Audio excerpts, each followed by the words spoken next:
¿Cómo les va? Bueno, hoy tengo un invitado para la entrevista, un invitado muy especial. Te voy a contar por qué. No solamente es un gran amigo de hace muchos años, es una persona, bueno, que conozco hace mucho tiempo, sino que es esas personas que pueden estar escondidas detrás de las cosas y vos quizá no lo conozcas, pero estamos hablando de una persona que es compositor, tecladista, arreglador, obviamente músico, productor, ha ganado Grammys, ha ganado discos de platino, sus canciones las conoces. Yo no te voy a decir cuáles son, pero bueno, las conoces. Muchas de sus canciones. Estamos hablando de un tipo que es un grosso absoluto, vive en México hace muchísimos años, es argentino, tiene un estudio, una productora, y desde hace varios años es el especialista en producto para toda Latinoamérica de Focusrite y de Adam Audio y de varias marcas más de audio profesional. Estamos hablando del señor Gustavo Sacchetti, que es un grosso, pero grosso de los grosos. ¿Ok? Bueno. Así que bueno, hoy lo que voy a aprovechar para preguntarle un montón. Hoy vamos a empezar con el tema home audio, más que nada grabación y todas esas cuestiones. ¿Qué hace, Y loco? por ahí hacemos, ¿qué haces? Sí, papá. Y loco, qué groso. ¿Cómo anda todo por allá? ¿Cómo está la Bien. cosa por México? Hola a todos y bueno, gracias por la presentación. Me quedé escuchando a ver si decía cosas bonitas de mí.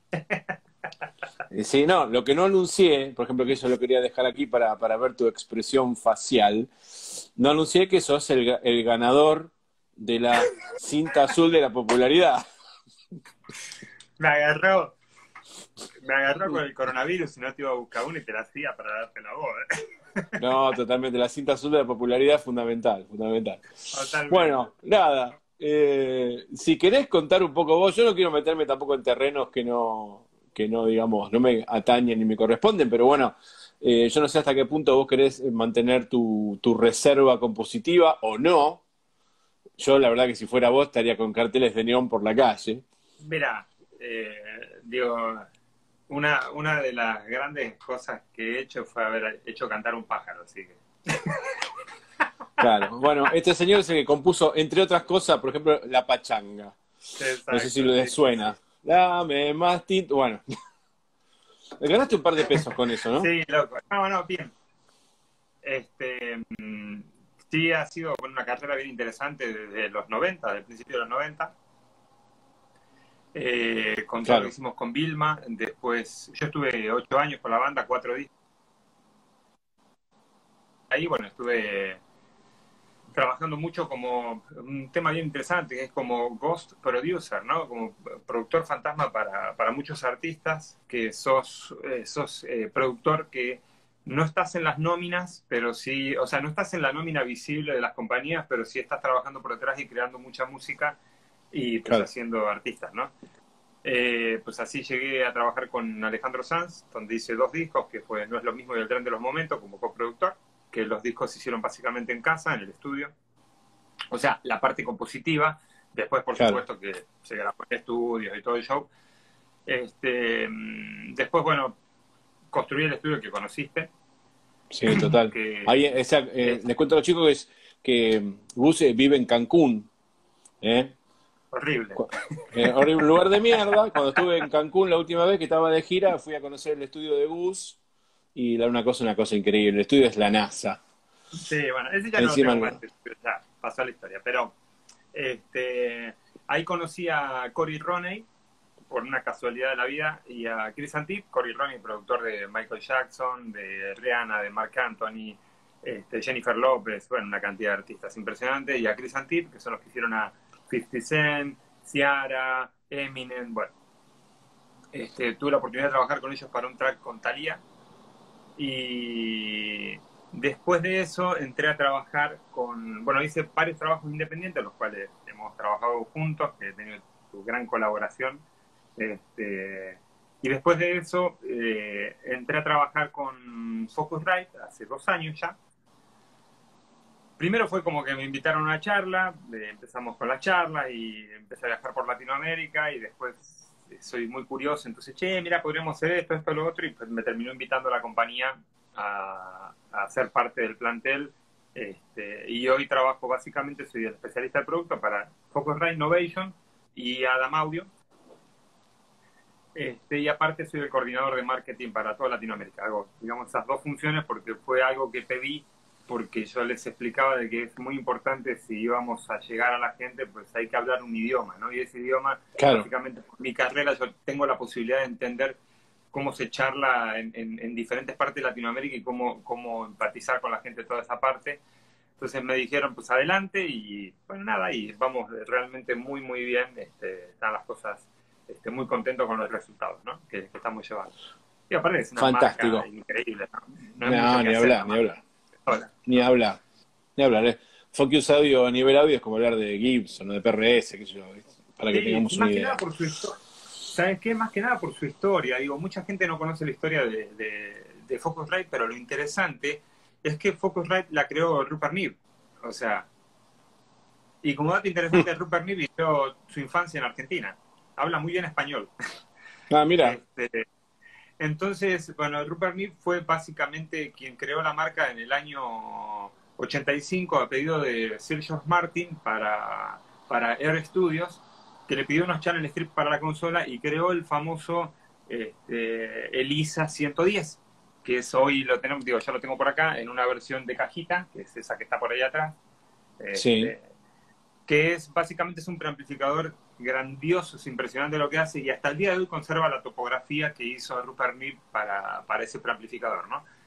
Entonces él después decide vender la marca, hace unas consolas y todo el show y decide vender la marca y lo interesante es que el que la compra, que es Phil Doddridge, fue el creador de Soundcraft y fue el primer ingeniero de vivo de Led Zeppelin.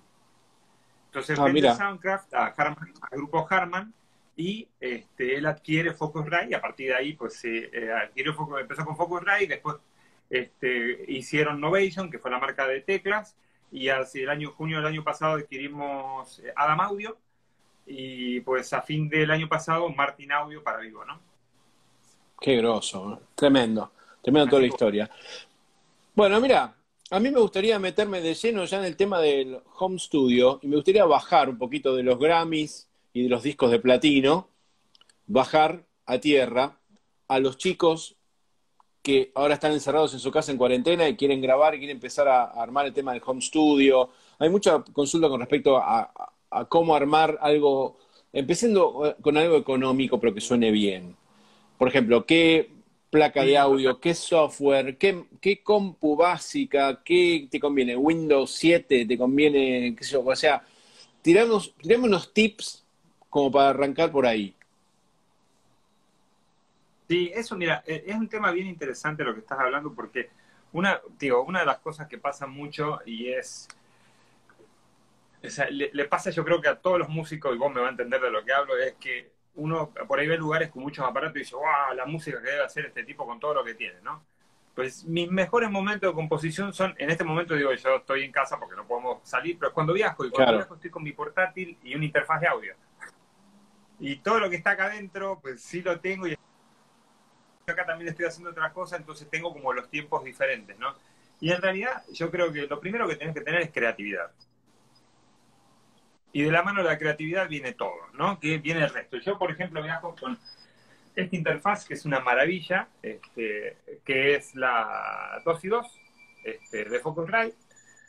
sí. Es genial, es portátil, chiquitita, no es costosa, realmente es muy económica y viene una versión que se llama el Studio Bundle, que viene la solo, que viene con un pre de micrófono y una entrada de línea, o tener la que viene con dos pre de micrófono, y trae genial.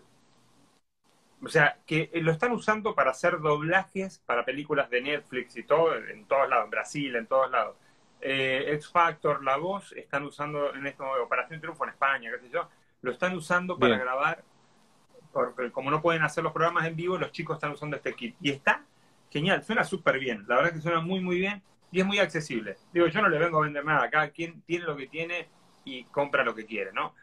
Pero digo, claro, es algo para arrancar muy económico porque está como en $300 el kit, realmente no es costoso por todo lo que trae, porque tiene el cable, la interfaz de audio, ya tenés todo. Y aparte trae el software, o sea, te trae Pro Tools, First, Teton Live, que Ableton es una herramienta bien interesante. Yo era como al principio medio reacio, pero realmente para trabajar con improvisación y toda la hora de la composición está muy interesante. Y después los trucos, ¿no? Porque lo que nos pasa a todos siempre es, bueno, voy a empezar a grabar, me quiero grabar y no sé ni por dónde arrancar. Que esa es la claro. parte, yo creo que bueno, hemos estado haciendo una serie de videos con Focusrite que lo he estado compartiendo ahí en el Musiquiatra. Entonces, digo, el truco está al final en ser ingenioso y ser creativo, ¿no? No necesitamos mucho para hacer grandes cosas. Yo siempre pongo el ejemplo de los Beatles. Si vos te pones a pensar los Beatles con lo que grabaron y con lo que grababan, tenían 2 canales, 4 canales, a veces grababan todo, tocaban en vivo y grababan en mono. Este, Claro. y era lo importante ahí era la interpretación, que los tipos interpretaban bien lo que hacían, que para eso sirve ensayar, ¿sí? Y la sensibilidad que tenga a la hora de comunicar. Yo, uno de los ejemplos básicos que doy siempre, y se lo digo a todo el mundo, es si vos levantás el teléfono y hablas con un amigo, ¿sí? Y tu amigo te dice, ¿qué haces, che? ¿Cómo está? ¿Sabes que te hablaba por una cosa? Y vos le decís, para, loco, te escucho apagado, ¿qué te pasa? No, no, no, estoy bien, no, no, yo te escucho apagado, algo te pasa. Y te dice, bueno, sí, me siento mal, qué sé yo, bueno. Ahí pasó algo interesante. Un micrófono de menos de $1 que trae cualquier teléfono, hasta el más caro del mundo trae un micrófono de menos de $1, pues un microfonito chiquitito, Sí, te acaba de transmitir un estado de ánimo. ¿Sí? Entonces, sí, sí. fíjate qué interesante cómo a través de un micrófono de un co tan bajo nosotros pudimos captar una sensación. Entonces yo siempre le digo a los chicos que a la hora de cantar interpreten lo que están cantando, que entiendan lo que están cantando y lo comuniquen. Todas esas cosas son fundamentales a la hora de grabar en tu casa y en un estudio. ¿Por qué? Porque lo que hace mágica la canción es que vos conectes con la canción, que la gente pueda conectar con la canción también, ¿sí? Entonces, eso es una de las cosas básicas que yo siempre les recomiendo. No se trata de tener el mejor micrófono del mundo, se trata de tener la mejor interpretación. Es eso es la base de todo. Yo creo que vos lo ves como guitarrista, no se trata de tocar lo más rápido posible, sino de tocar con onda y comunicar a través de la nota que estés tocando, ¿no? Sí, o el famoso comentario ese de que es la flecha y no el indio, o el indio y no la Sí, flecha, todas esas cosas. En definitiva, siempre, exacto. o sea, sabemos que siempre lo más importante va a ser la interpretación, va a ser la música, va a ser la composición.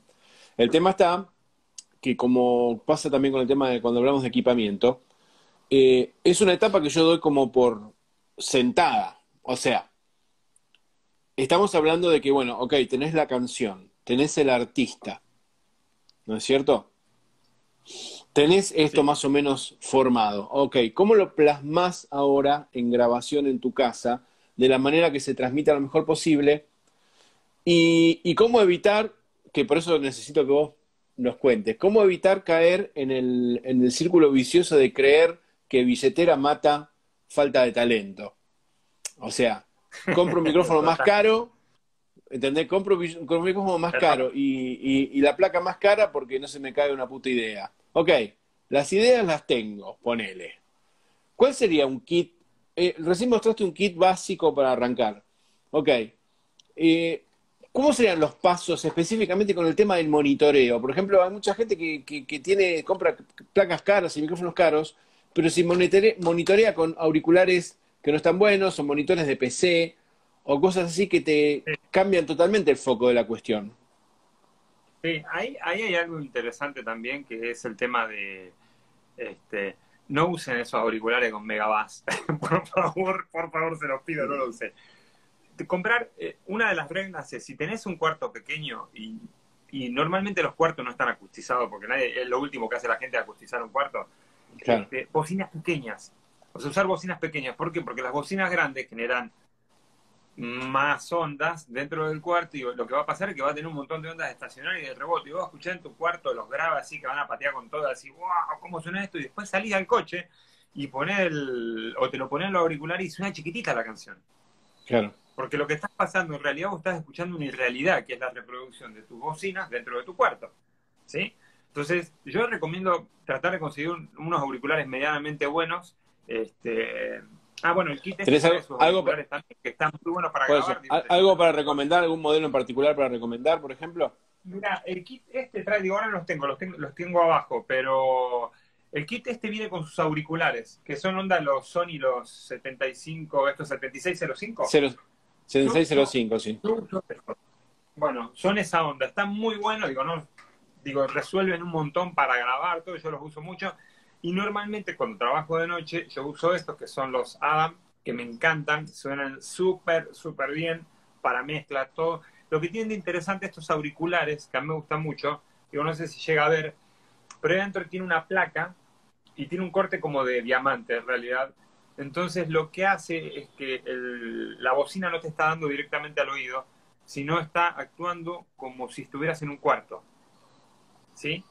Entonces está bien Bien, interesante eso porque lo que te hace te ayuda a que el oído esté descansado con la cantidad de horas de trabajo. La otra cosa, no suban el volumen fuerte porque eso produce fatiga auditiva y morís, o sea, el oído, eso es lo que te pasa, ¿viste? Cuando a la noche te pones a hacer una mezcla algo y al otro día te levanté y voy a escuchar lo que hice anoche y suena horrible, es una claro, porquería. Pues porque en realidad tienes el volumen muy fuerte, el oído ya no distingue las dinámicas, se claro. produce una fatiga auditiva y murió. Listo. O sea, ya no sirve más. Yo siempre recomiendo, cuando la manito se estira para subir el volumen, salí y abraza un árbol. Desconectate y volvé. Listo. ¿Cuánto Otro truco para tiempo? grabar, si vas a grabar el Sí, micrófono, por ejemplo. Sí. no, no, sí, No, sí, sí, bueno, ¿cada cuánto tiempo descanso? claro, Digo, pero si no me voy para otro lado, por eso. Si para cada cuánto tiempo descanso, mira, depende de la cantidad. Si vos trabajás a 70 dB, hasta 70, 80 dB, te da como 8 horas de trabajo que el oído aguanta, ¿sí? Y 70, 80 dB es bajito, porque el ruido ambiente en la calle toca los 50, los 60 dB. Digo, ahora está mucho más tranquilo porque no hay tanto tráfico, pero normalmente para que se den una idea de lo bajo que es trabajar a ese volumen, ¿no? Ya si te vas subiendo, cada dB que vas subiendo te baja una cantidad de tiempo impresionante, o sea, la escala es terrible y terminás, o sea, ya cuando estás en los 115 dB, por ahí que es dañino para el oído, no llegas ni a un segundo, el oído ya se queda bloqueado, ¿no? Entonces no hay dinámica. Hay que dejarlo que descanse para empezar. ¿cómo te das Yo recomiendo cuenta cuando tomar pasa eso? y que empezás a subir el volumen con todo, y que necesitas volumen, que necesitas volumen, que necesitas volumen, y el oído no está trabajando bien. Entonces, pues, ahí es cuando empieza el problema. ¿Entendés? Entonces, lo mejor es trabajar siempre a bajo volumen. Siempre. ¿Cómo medís? Hay un montón de medidores para celulares que vienen, que lo ponés y podés medir. Lo ponés acá delante de la mesa donde vos estás y podés escuchar tus bocinas, ¿no?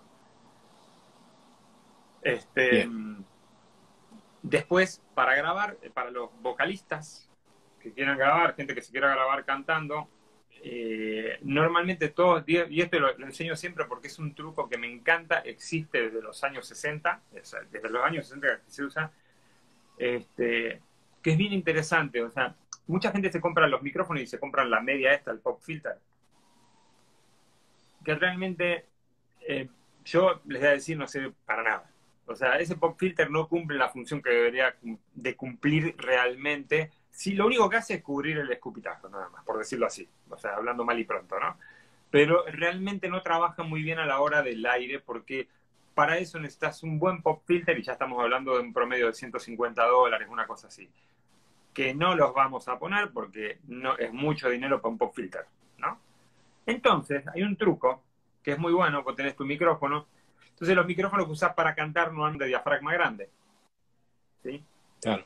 Entonces, traes tu pastilla grande. Lo que sucede es que cuando vos estás hablando, estás emanando aire de tu boca, ¿sí? Y ese aire pega en la cápsula, en el diafragma, y eso es lo que hace las rupturas que escuchamos normalmente por las heces o por el Claro. mismo aire de las P's o de las T's, ¿sí? Entonces, la solución es un lápiz, una bandita elástica. No necesitas más que esto. Lo único que tienes que hacer es, lo pones ahí, le pones la bandita elástica, lo pones en el centro y te quedaría así. ¿Sí? Bien, Lo que hace eso básicamente es muy simple. O sea, el aire que vos estás soltando va a pegar en la madera, no va a ir al diafragma. Y lo que va a hacer es que se abra y no toque el diafragma. ¿Sí? Entonces te sirve como de-acer y como filtro pop. Y no cuesta nada Perfecto. porque todos tenemos una bandita elástica en la casa y un lápiz. O sea, y lo otro, esos pop filter que te los venden en $20, $30, me van a matar la Che, y cabeza, pero no el sé. lápiz ese tiene que ser algún lápiz de alguna marca en particular. Mira, si querés un sonido más de plástico, podés usar una Bic. Si querés usar un Claro, Faber de madera, te da más amaderado el sonido, no sé.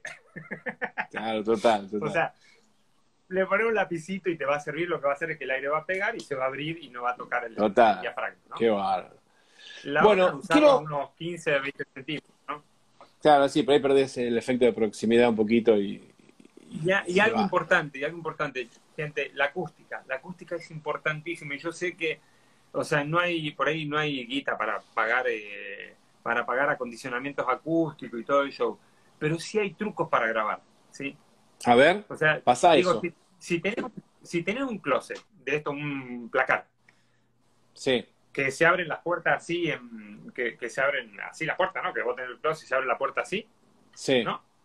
Que por alguno tiene puertas corredizas, pero si tenés la suerte que tenés uno que se abre la puerta así, lo que podés hacer, si tenés ropa ahí, o sea, lo que está en las perchas, la pilcha que está colgada ahí, te va a ayudar para absorber, porque es tela. claro. Te colgás una frazada en las puertas de los costados y pones un Sí, palo de escoba arriba, ¿viste? Y le pones el palo de escoba arriba y le colgás otra frazada y te hace una cabinita ahí adentro y te metés con el micrófono a grabar ahí. Y con eso, santo remedio, porque vas a tener una cabina seca para grabar. ¿Sí? Cuando vos tenés el lugar seco es más controlable para después poner la cantidad de reverberación que quieras, te quita como esa segunda voz que tenés encima que es molesta, porque aparte entran frecuencias medias graves que son muy molestas, que después ni con un ecualizador las podés sacar, si se las querés claro. quitar, la voz se adelgaza demasiado, y si le metés un denoise o un diver, pues te la recorta y te mata la voz también. Entonces, como que esos son, es fácil, no cuesta nada porque lo hace con 2 mangos, o sea, un palo de escoba y la Claro. puerta de tu closet, y ya, listo. Y si no, te vas y te conseguís estos percheros que te venden en el súper, esto con las rueditas que se arman y se suben y se bajan, Sí, y te compras 2 de eso y te haces como en B y te pones a grabar ahí adentro como para poder protegerte y tener claro. seco Lo esa importante es que, frecuencia. que al micrófono no ingresen reflexiones de las paredes, que es lo Sí, que te produce inclusive fueras de exactamente, fase, porque, todas las cuestiones. exacto, el micrófono no toma solo la voz, sino también lo que refleja el cuarto. Claro, Entonces ahí es cuando empiezan los problemas, que no puedo mezclar la voz, no la puedo meter en la mezcla. ¿Por qué? Porque vos le estás generando otro ambiente completamente diferente a lo que querés lograr y es un dolor de cabeza que no lo podés solucionar. O sea, la única manera es grabarlo de vuelta. Entonces, claro. la mejor manera para ahorrarte ese tema es hacerlo así. Fantástico. Vamos un poquito al mundo virtual. Uno de los errores más graves que cometen los chicos cuando van a grabar, los chicos, los grandes, todos, es el exceso de plugins. Ni me hables. Ni me hables. O Me sea, bajé todos los plugins y los pongo todos juntos. ¿sí? Entonces, si no, me Claro, compré la Pentium 9 con el procesador Surul que tiene refrigeración, que hasta puede meter la cerveza adentro para que te las enfríe y todo. No, loco, no hay máquina que alcance, porque si no trabajas de manera correcta, no hay máquina que alcance. O sea, así te compra el rallador de queso de Apple, no te va a alcanzar, te va a decir que se va a frizar en algún momento. Y ahí viene el problema un poquito de lo que hablaba antes con el tema de cómo grabar. Todo el problema comienza cuando empezás a grabar. ¿Sí? exacto. Por eso empieza el tema de hacer la torre de plugins, porque cómo la arreglo, cómo la arreglo, cómo la arreglo. La otra cosa importante que hay que tener en cuenta a la hora de trabajar es esto. Lo primero que tenés que entender es los instrumentos que vas a grabar, si lo vas a grabar en vivo o si vas a usar librerías, qué sé yo, los samplers, lo que quieras, tenés que entender esto. ¿Cuáles son las frecuencias fundamentales y cuáles son los armónicos? Con eso necesitas un ecualizador y un compresor, no necesitas más nada. O sea, si no, imagínate cómo eran los estudios de antes, que tenían sí sus racks con equipo, pero tenían consolas de 80 canales, no tenían 80 compresores. ¿Me explico? Los tipos y tenían máquinas de 24, o sea, en 24 canales, 48 canales grababan, y no había compresión para todo, no había para todo, o sea, entonces lo que había era una buena técnica. En realidad se enfocaba más en hacer una buena técnica de grabación o de captura para que sea más fácil. Si hoy hay un montón de multitracks sueltos de grabaciones de los 80, hasta de Queen, de todo, y las escuché y suenan impecables, las montan en tu programa de mezcla y te parten la cabeza y decís, loco, ¿cómo suena esto? No tengo que poner nada, porque desde un principio está bien hecho. Claro. Entonces, el truco está, si vos entendés cuál es la fundamental de un instrumento, por ejemplo, en la voz masculina, ¿no? Que va de 100 a 800, un K, tenés la fundamental, y después hasta 8K, tenés o sea, perdón, tenés de 100 Hz a 800, hasta un K, tenés la fundamental, y después tenés hasta 8K los armónicos. Entonces yo sé que si le quiero dar esa cosita del brillito y todo, voy a jugar con los armónicos. Ahora, si le queda la presencia del cuerpo y todo, voy a empezar a jugar con la fundamental, ¿no? Entonces tengo mis dos equilibrios para hacer. Entonces, te voy a dar un ejemplo con un bombo, que es con lo que pelea mucha gente con los bombos de batería. Dicen, no, yo quiero que el bombo tenga mucho kick. Y lo primero que hacen, piensan kick y ponen graves. No. Si vos querés tener buena patada, no está por ahí. O sea, la buena patada, vos tenés, si querés tener el aire que suelta el parche, ese, lo vas a encontrar entre 10 Hz y 20 Hz. Si vos querés encontrar el grueso, el sub, ese cuerpo que le vas a dar, lo vas a encontrar entre 60 y 80. Ahora, si lo que vos querés es tener el martillo, te vas a salir a 2.5K y ahí vas a hacer una curvita hacia arriba y vas a escuchar el golpe de la masa pegando contra el parche. Y ahí lo vas a tener. Entonces con eso te doy kick y después abajo un poco de cuerpo. Regla para mí de oro es, si vas a usar un bombo bien grande, usa un bajo que trabaje en las frecuencias más arriba, más delgado. Si vas a usar un bajo muy gordo, que tu bombo sea más delgado. Claro. Para que se permitan el espacio, ¿sí? Entonces usar dos plugins, no necesitas usar 50 plugins, que le pongo el ecualizador de esto, el otro. ¿Cómo selecciona, por ejemplo, alguien que quiere mezclar algo que grabó en su casa con su banda, lo que sea? Por ejemplo, viste que vos tenés de repente, no sé, 10 reverb distintos. ¿No es cierto? Bueno, ok. ¿Cómo hace un chico para seleccionar o cómo conviene hacer si tenés un montón de opciones? Sí. Bueno, primero lo que tenés que pensar es, ¿una reverberación qué es? Es la emulación de un cuarto. Entonces, la primera pregunta que me tengo que hacer es ¿dónde me imagino la canción? ¿Sí? Para entender dónde la voy a posicionar a la canción con mis reverberaciones. Entonces, si la reverberación emula un cuarto, yo quiero pensar, ¿cómo me gustaría que suene mi batería? ¿Seca o englobada? Entonces eso me va a decir qué tipo de reverberación que usar. La otra cosa es que también vos podés mandar la reverb a un bus y en el bus podés ecualizar la reverberación. No es que la pongo en el bus y la agrego y ya está. O sea, lo que hago es la ecualizo. Entonces, ¿qué voy a hacer? Yo sé que donde más problema hay siempre son las frecuencias medias bajas y frecuencias bajas. Entonces, si lo que quiero es que se note el crispy o el brillito de un instrumento en la reverberación, voy a recortar toda la parte baja con un ecualizador y voy a conservar solo eso. Una técnica muy interesante es, por ejemplo, bueno, pero no quiero que mi parte baja quede seca. Ok, usás un cuarto más pequeño y haces como un crossfade y le decís que el cuarto más pequeño suene de determinada frecuencia hacia abajo y recortás toda la parte alta y la parte más larga del cuarto la dejas recortando de abajo hacia arriba y dejas la parte más alta. Eso es una reverberación. Para un sonido en específico o para un tambor o para una batería o para una voz o para lo que quieras. Puedes usar 3, 4 reverb y ir seccionándolas a las alturas que necesites y recortando lo que no te sirve. Entonces te va a ser mucho más fácil calibrarlas. ¿Me explico? Claro. Eso es una de las maneras de trabajarla, pero siempre entender el concepto de dónde querés posicionar tu sonido. El tema de lo que hablábamos al principio, que vos nombraste así como al pasar, el tema de la compresión. Hay muy poca gente que comprende realmente cómo se usa la compresión o cómo realmente exprimir, hablando mal y pronto, la compresión. Y lo que más esotérico le resulta a mucha gente es que es un expansor, que muchas veces viene de la mano de los compresores. Entonces me gustaría que les expliques un poquito eso. Y también un limitador. Y un limitador, claro. Y un limitador. O sea, un compresor no cumple la función de un limitador, ¿sí? Entonces muchas veces cuando estás pasado de compresión, usas un expansor para poder volver a llevar hacia arriba. Vamos a explicarlo de una manera muy básica. Yo no me voy a poner tecnicista, pero para que se entienda básicamente. El compresor te va a servir para recortar ciertos picos. Pero no los va a recortar totalmente. Lo que va a hacer es apaciguar. Vos vas a lograr, por eso hay una técnica que es muy buena, que a mí me gusta mucho, que ya voy a hacer creo que ya puse un post en Musiquiatra, está ahí en el Sí, foro, sí, sí, está todo, sí.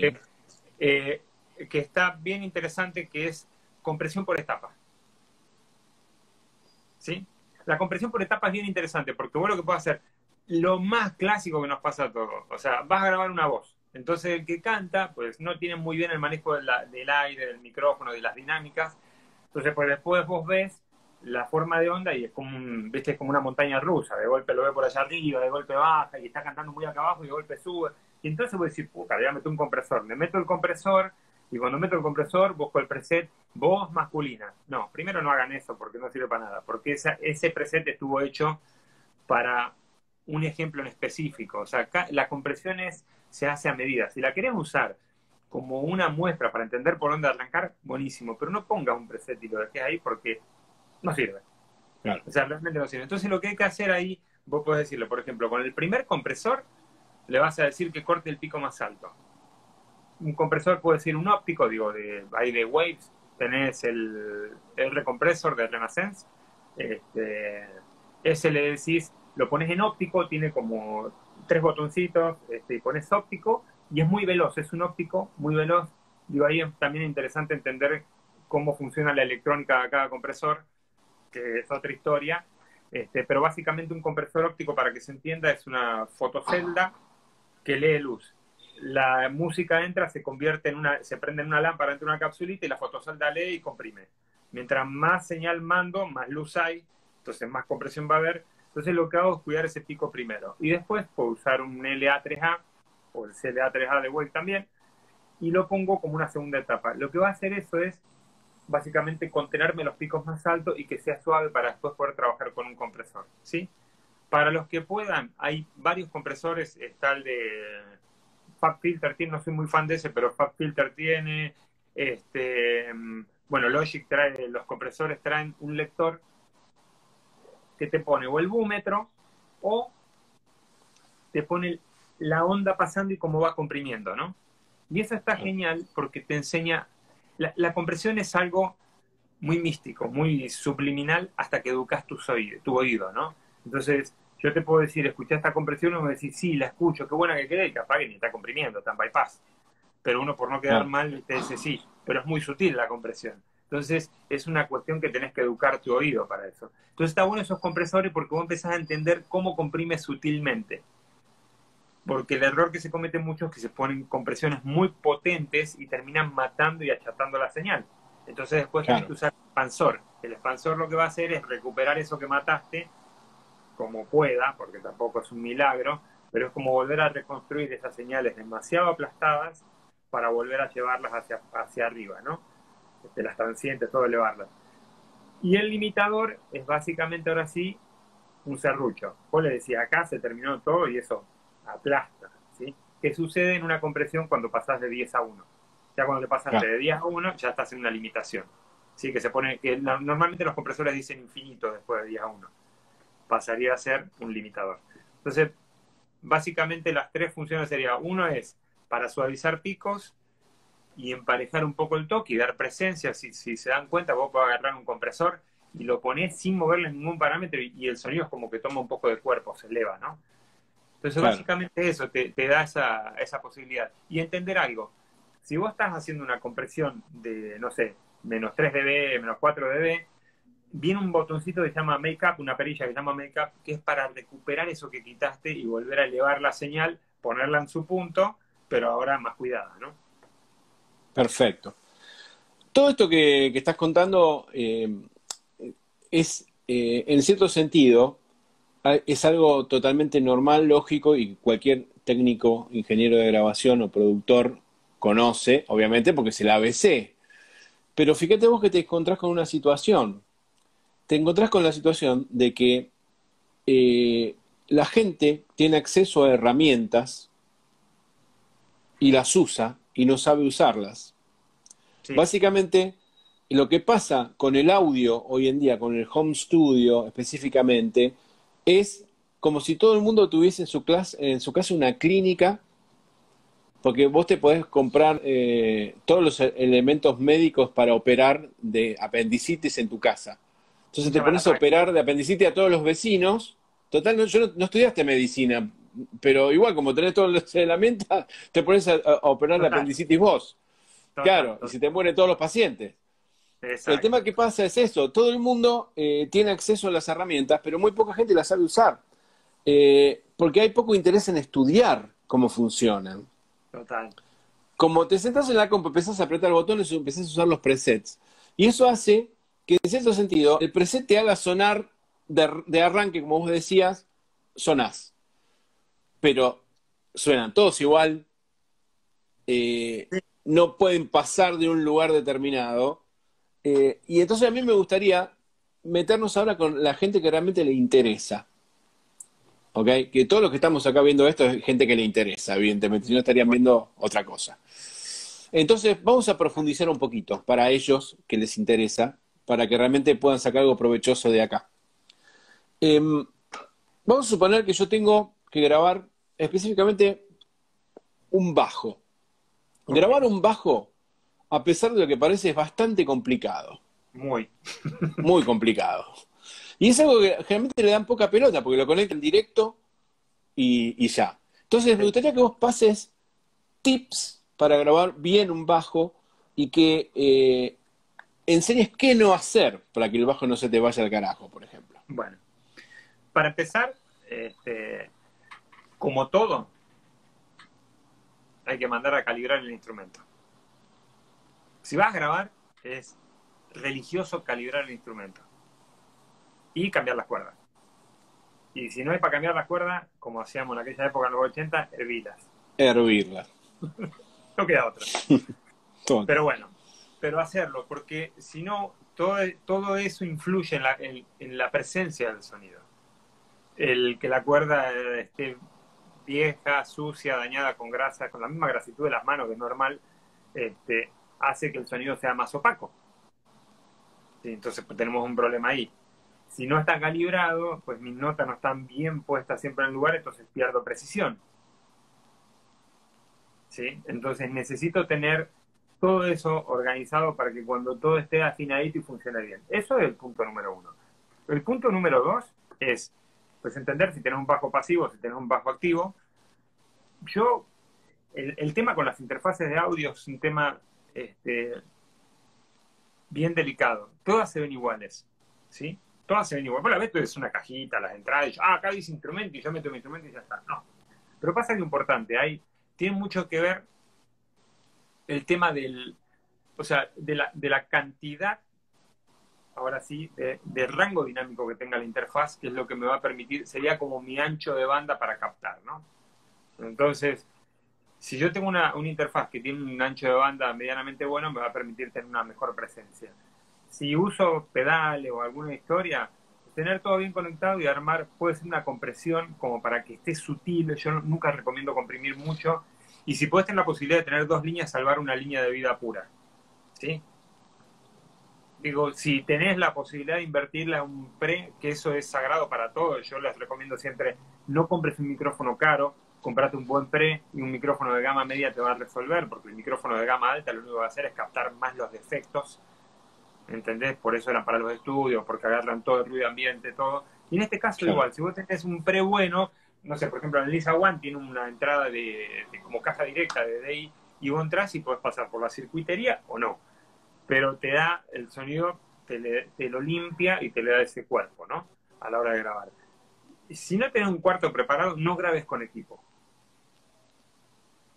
Consejo, pero mío, no grabes con equipo.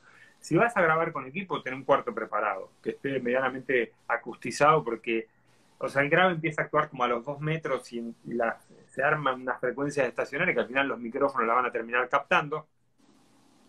Y lo que podés hacer ahí, digo, si quieren grabar con micrófono, es poner, yo les recomiendo 2 micros, uno al cono directo, que es como la guitarra, y tenés más brillo, y uno al cartón para agarrar el sonido más opaquito, pero con cuerpo, ¿no?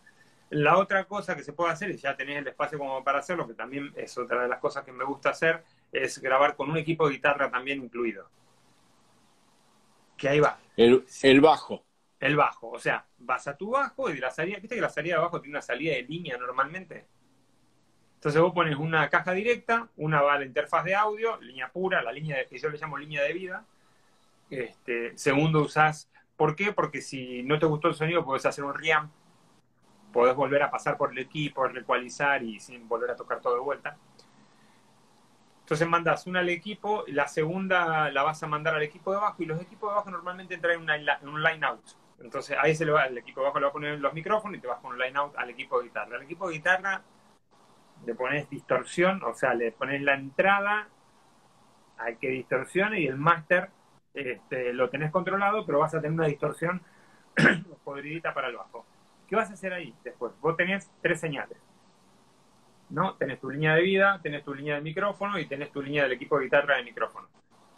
Entonces, lo primero que voy a hacer es pues escuchar las 2 primeras sin la del equipo de guitarra, y después al equipo de guitarra voy a agarrar un filtro pas alto, un high pass, y voy a empezar a recortar toda la parte sucia abajo que no me interesa y quedarme con toda la parte alta, ¿no? A partir de 2K por ahí, y voy a empezar a meterlo despacito en mi mezcla. Entonces eso me va a dar el crunchy bonito que tiene arriba el equipo de abajo. ¿Viste esos bajos que están buenísimos, que suenan como con distorsión, pero abajo suenan súper claros? Entonces esa es la forma de hacerlo. Sí, Si no tenés claro. un equipo de guitarra, mete un distorsionador de emulación en un bus y lo metes con un bus y listo. También se puede hacer de esa manera. Pero eso le da a esos bajos, le da mucho, le da esos armónicos ricos que son lo que te van a permitir tener un buen sonido.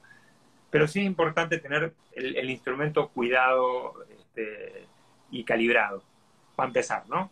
Y grabar siempre tu línea de vida pura, sin nada, para que vos tengas la posibilidad de que ya grabaste, poder hacer reamps con tu misma tarjeta, si querés, conectar un pedal de bajo, de lo que sea, y poder cuidar eso.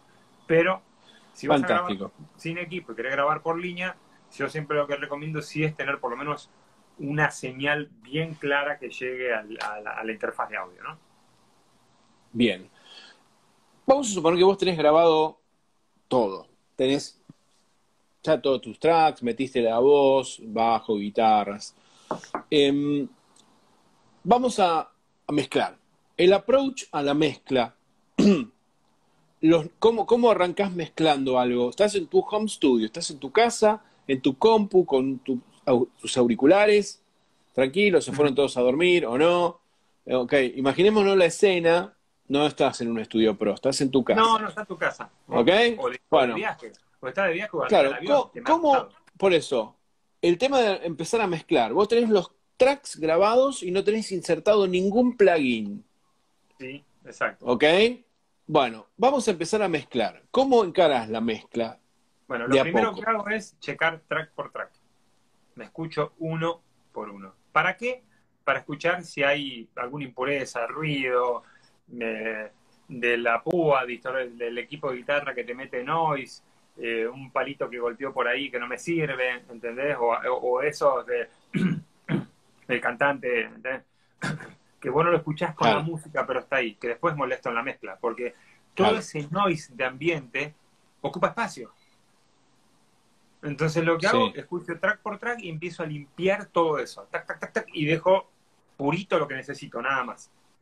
Sí. Esa es la primera etapa. En las baterías lo que hago, si grabaste una batería acústica y tenés una batería acústica grabada, que yo les recomiendo algo ahí, chicos. No se maten, si no tienen la posibilidad, no se maten grabando en la casa y volviéndose loco. Para eso renten un estudio para grabar batería. Y no, digo, si no tienen la posibilidad uno costoso, bueno, renten uno más o menos y grábense traqueen las baterías y se traen los tracks ya y empiezan a trabajar. Entonces te ahorras un montón de guita en micrófono y todo, que al principio es complicado hacer tanta inversión, ¿no? Entonces puede ser una manera de tenerlo. Bueno, ya tenés tus tracks de batería. Lo tenés ahí. Las 2 cosas que hago es checar fases, ¿sí? Checar las fases y checar también el desfase, que lo que va a pasar, todos sabemos que si vos tenés, por ejemplo, vamos a imaginar lo que es el tambor, el tarola, como le dicen acá, redoblante, y tenemos el micrófono que está acá apuntándole al parche, ¿no? Pero también tengo mi micrófono aéreo que está más arriba. Y cuando le pega un tambor son 120 dB por abajo de las patas. Eso sale disparado y ¡pum!, ¿no? Y suena. Entonces, al primer lugar que va a llegar la señal es al micrófono más cercano. Al último lugar que va a llegar la señal es al micrófono más lejano. Entonces, ¿qué hago ahí? Abro mi forma de onda grande, veo bien toda la batería y recorto y llevo ese primer golpe todos al mismo punto. Eso me va a servir para alinear la señal y ese pequeño desfase que tengo en el ambiente y me va a permitir que la batería ya tenga más presión, porque al estar más alineada tengo más presión. Es como cuando alineas un bombo y un bajo y pegan juntitos y decís, wow, ¿cómo suena? Si pegan medio desfasado, está bueno, pero molesta, ¿no? Entonces, Claro, lo que vas a hacer es alinear todo eso. La otra cosa es checar fases. O sea, si tenés un micrófono arriba y abajo del tambor, por la distancia vas a tener un problema de inversión de fases posiblemente, entonces checar fases. ¿Cómo haces eso? Es muy simple. Hay cualquier DAW trae la herramienta de inversión de fase como utilidad, lo pones en uno de los canales y lo único que haces, lo prendes o lo apagas. Si cuando cambias suena más delgado, es porque el sonido estaba en fase. Si suena más gordito, es porque estaba desfasado. Ya lo tenés claro. en fase, lo llevas a un bus y ahí lo tenés. Y después haces tus aéreos y checas después fase contra los aéreos y así vas checando todas las fases. La otra cosa importante, y esto es un defecto que traen todas las interfaces de gama media, baja y media, que es lo que se llama el DC offset. Que para Sí, explicarlo de esta manera, vamos a imaginarnos que este es el punto cero, pues yo tengo acá mi forma de onda así, ¿no? Que va para allá. Entonces mi punto cero de mi forma de onda, con mi punto cero de mi rango dinámico, pues está un poco corrido. Entonces al estar medio chueco hacia un costado, me quita espacio y mis mezclas van a sonar más pequeñas y con menos presión. Hay un botoncito que dice DC Offset, lo tocas, ¡bum! Y te lo vuelve a acomodar en posición. Bye. Esas son como las primeras cosas que hago, es limpiar, acomodar, checar fase y todo eso. Una vez ya lo tengo, empiezo. Un grupo de batería y empiezo por la batería. Yo normalmente empiezo por la batería.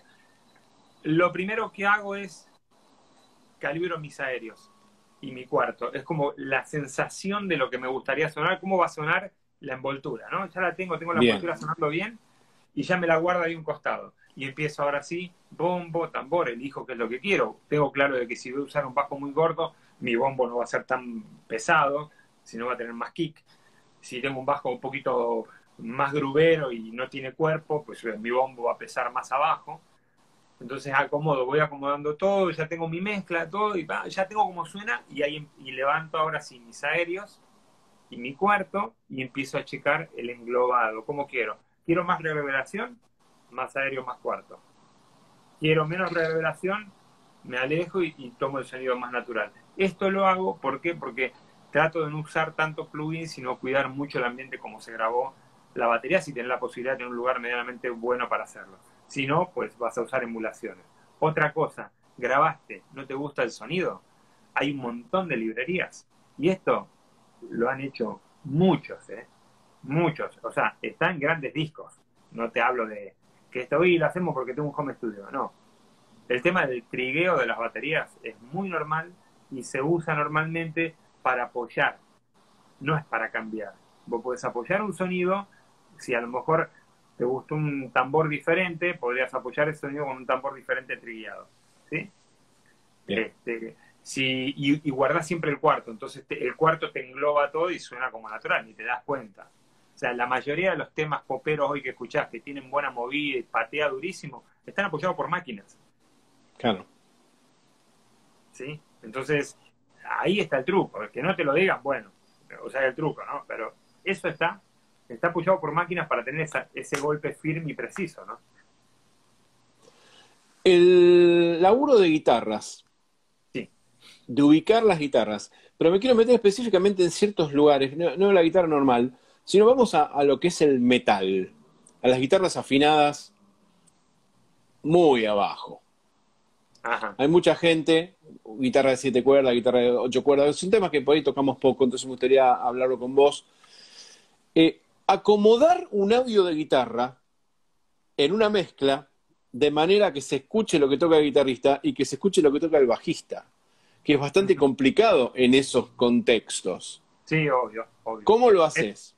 bueno, es importante, yo vuelvo a repetir lo que dije en un momento, lo importante es entender cuál es la frecuencia fundamental y cuáles son los armónicos que querés del instrumento.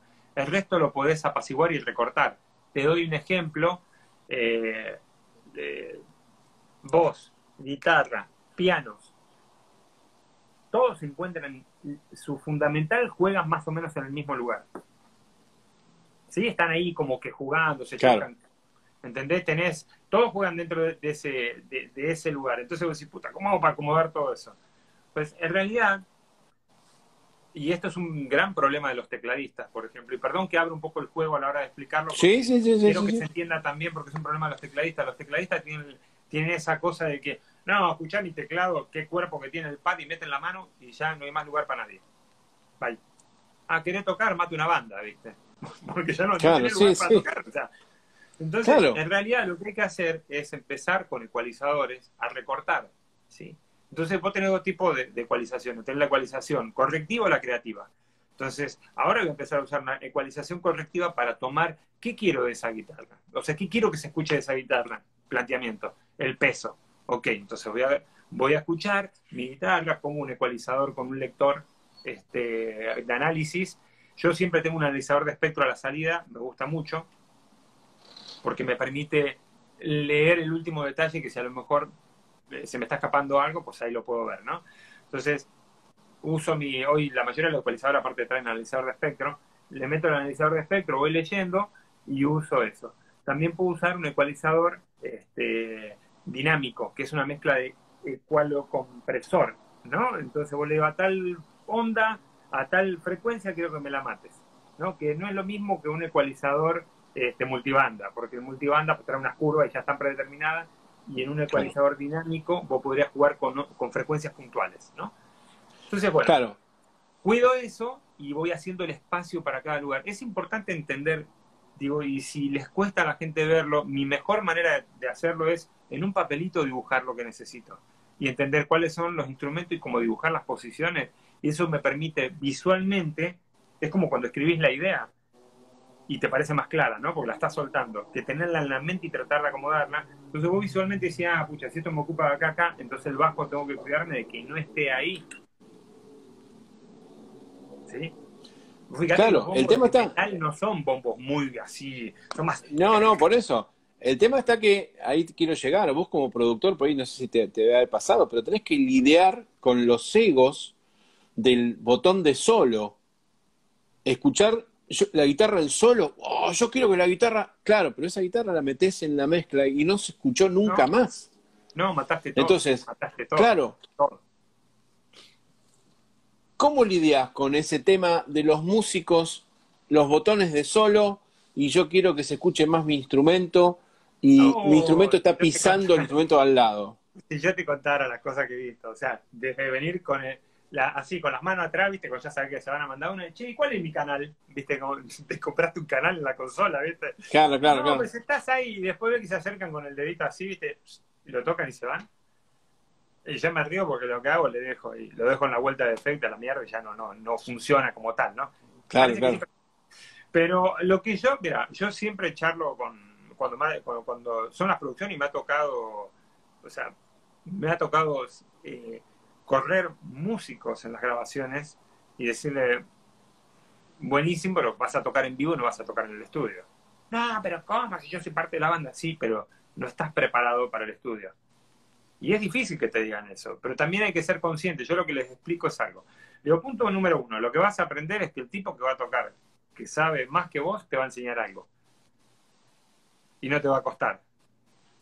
O sea, es algo muy bueno, primero, punto número uno. Y punto número dos, lo más importante es la canción. Si vos querés explayar tus egos, hacete un track para vos solo. Y explayar tus egos. Pero lo que se busca acá es que la banda tenga una muy buena canción y que suene homogénea. Todos son parte de la banda. Y la otra cosa más importante es que la gente lo único que entiende es la voz.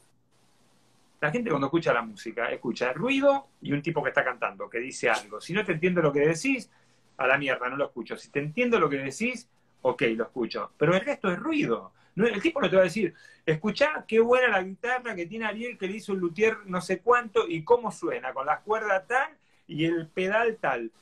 No tiene ni idea. Primero no sabe que era una guitarra, para empezar. No sabe si es bajo, si es guitarra, si es teclado, ¿entendés? Entonces, la gente no le importa eso. La gente realmente le vale eso. Lo que le importa es que lo único que comprende es lo que dice el cantante. Entonces, lo primero que tiene que cuidar es la voz. Bye. Una muy buena toma de voz, cuidar todo eso. Y atrás el resto es parte del decorado.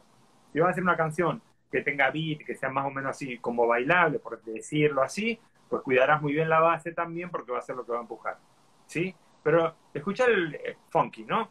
Las guitarras como son, finitas, chiquititas, así suenan, pero son geniales porque cumplen su función.